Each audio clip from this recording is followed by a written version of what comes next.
প্রতিবেশী দেশ বাংলাদেশের অশান্ত পরিস্থিতির আগে তো বটেই, তারপরেও বর্তমান সময়ে একাধিক অনুপ্রবেশ ঘটছে এই বাংলায়। এবার নদিয়াতেও বাংলাদেশ অনুপ্রবেশকারী প্রায় 16 জন এই রাজ্যে বাংলাদেশিকে গ্রেফতার করা হয়েছে। নদিয়া সীমান্ত লাগোয়া ধরমপুর খালপাড়া থেকে গোপন সূত্রে খবর পেয়ে তল্লাশি চালায় কৃষ্ণগঞ্জ থানার পুলিশ। সেখান থেকে মোট 4 জন বাংলাদেশিকে গ্রেফতার, 4 জনের মধ্যে 1 জন মহিলা, 3 জন পুরুষ। এখানেই শেষ নয়, অন্যদিকে উত্তর 24 পরগনার বসিরহাটের স্বরূপনগরের তারালি এবং বিথারি 2 সীমান্ত এলাকা থেকে মোট 12 জন বাংলাদেশিকে আটক করে সীমান্তরক্ষী বাহিনী। 12 জনকেই তুলে দেওয়া হয় স্বরূপনগর থানার পুলিশের হাতে।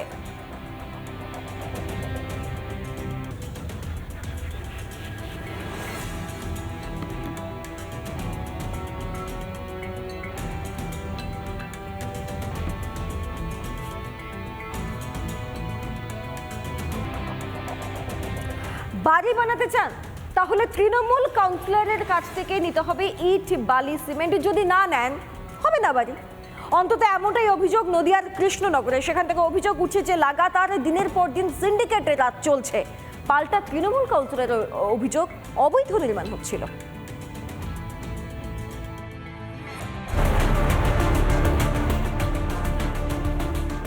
পুরসভা থেকে বাড়ি তৈরির প্ল্যান পাশ করানোর পরেও নির্মাণে বাধা দেওয়ার অভিযোগ কৃষ্ণনগরের 17 নম্বর ওয়ার্ডে। 2 আগস্ট পাশ করানো হয় প্ল্যান, আর সেই বাড়ি নির্মাণের বন্ধ করার নোটিশ দেওয়া হয় 27 আগস্ট।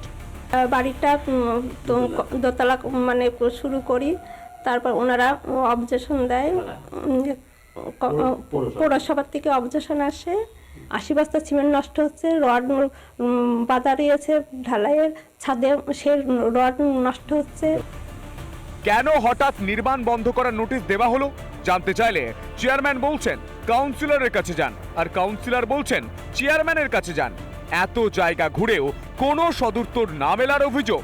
2 বার নির্মাণ বন্ধ করার নোটিশ মেলে, কিন্তু কোনো সদুত্তর না মেলার ফের নির্মাণ কাজ শুরু করা হয়। তৃণমূল কাউন্সিলরের বিরুদ্ধে কাজ বন্ধ করতে হুমকি দেওয়ারও অভিযোগ ওঠে। আমি 16 নম্বর ওয়ার্ডের বিজেপির বুথ সভাপতি, তো সেই কারণের জন্য হয়তো বাধা দিতে পারে।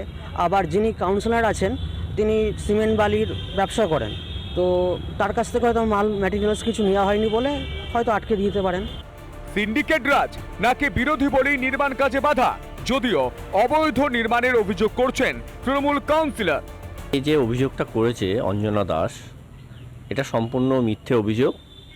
তার কারণ হলো উনি একটা ইনলিগাল কনস্ট্রাকশন করছেন। ও আমার পুরনো রাগবশত ও এই জিনিসটা আমার ওপর চাপিয়ে দেওয়ার চেষ্টা করছে। কাউন্সিলরের মন্তব্যকেই কার্যত সমর্থন করেছেন কৃষ্ণনগর পুরসভার চেয়ারম্যান। উনি প্ল্যান যেটা পাস করেছিলেন, আমাদের ইঞ্জিনিয়ার সেখানে গিয়েছিল, কিন্তু প্ল্যান মাফিক সে কাজ সে করেনি এবং সে অনেক কথা মিথ্যা কথা বলছে। প্ল্যান মাফিক যদি না কাজ, ওই কাজগুলো যেগুলো করেছে সেগুলো আমরা ভাঙার অর্ডার দিয়েছি। এদিকে নির্মাণ কাজ বন্ধ থাকায় দিনের পর দিন পড়ে পড়ে নষ্ট হচ্ছে হাজার হাজার টাকার নির্মাণ সামগ্রী। দিশেহারা মা ও ছেলে। নদিয়া থেকে পলাশ কান্তি মণ্ডলের রিপোর্ট, রিপাবলিক বাংলা। এদিকে চন্দ্রকোনায় কাঠের সেতু ভেঙে চরম ভোগান্তি। সেই বর্ষার সময় সেতু ভেঙেছে, আজ অব্দি মেরামত হয়নি। প্রাণের ঝুঁকি নিয়েই চলছে নৌকা করে পারাপার। একটা স্থায়ী সেতুর দাবি স্থানীয় বাসিন্দাদের।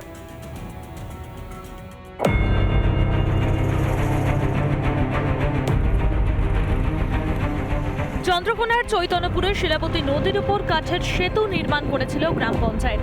এইবার বর্ষায় ভেঙে যায় সেই সেতু। এখনো হয়নি সেতু নির্মাণ। প্রাণ হাতে করে নদী পারাপার করছেন স্থানীয়রা। প্রায় ঘটছে দুর্ঘটনা। খুব অসুবিধা হচ্ছে।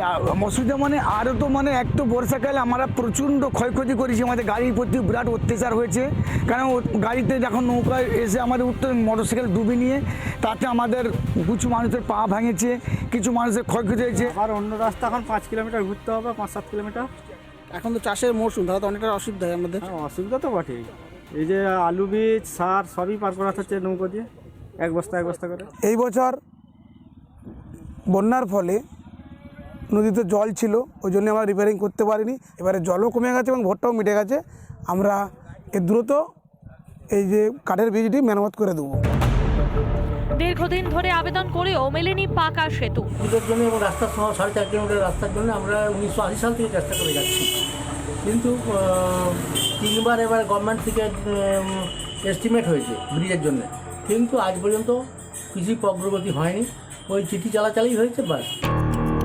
দ্রুত কাজ শুরু করার আশ্বাস বিডিওর। জেলা প্রশাসন একটা চিঠি করেছেন, কিছুদিন আগে একটা চিঠি করেছেন। ব্রিজ এবং তার বোথ সাইডের যে অ্যাপ্রোচ রোড, সেই অ্যাপ্রোচ রোডটার জন্য যে সমস্ত জমি জায়গাগুলো লাগবে, এটা পুরোপুরি রায়তি জায়গা আছে, তো রায়তদের কাছ থেকে ডাইরেক্ট পারচেস করার একটা ব্যাপার আছে। একটা মিটিং করবো, আমি 27 তারিখে একটা মিটিং করেছি। আদৌ কি তৈরি হবে পাকা সেতু, নাকি এভাবেই বছরের পর বছর ভোগান্তির শিকার হতে হবে স্থানীয়দের? রিপাবলিক বাংলা। নানা ধরনের কন্টেন্ট দেখার জন্য লাইক করুন, শেয়ার করুন আমাদের ফেসবুক পেজ, সাবস্ক্রাইব করুন আমাদের ইউটিউব চ্যানেল। পাশাপাশি অন্যান্য ব্রেকিং নিউজের জন্য অবশ্যই চোখ রাখুন রিপাবলিক বাংলায়।